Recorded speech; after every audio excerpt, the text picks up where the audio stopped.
The French rule in Vietnam ended in 1954.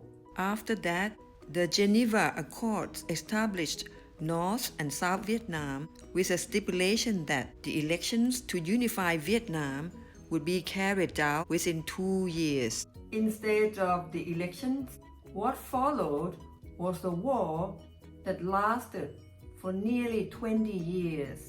The cause of the conflict was that North Vietnam wanted to unify the country under the communist regime, just the same as that of Soviet Union and China.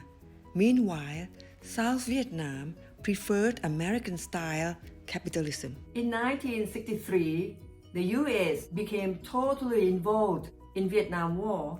And Thailand officially started to support the US, allowing the US Air Force to base in Thailand. At the height of the war, 50,000 American military personnel were stationed in Thailand. Thai ground troops were the third largest supporter after the Americans and the South Koreans.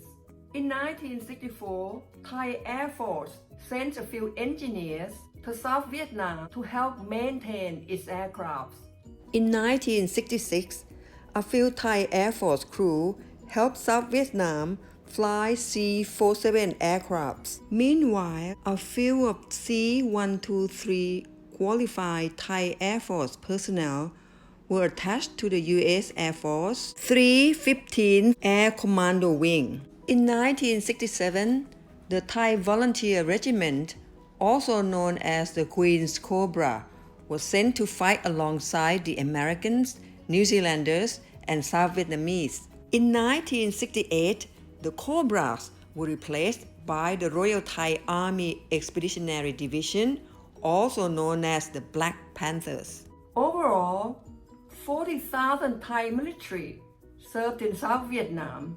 More than 300 were killed in action and over 1,000 wounded. Thai government withdrew the troops in 1972. Vietnam War ended in 1975. The U.S. air bases in Thailand were returned to the Thai government in 1976.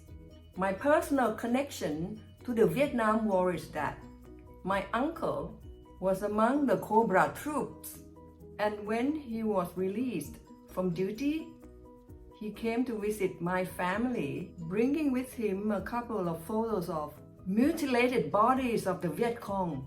Even now, I can still recall those pictures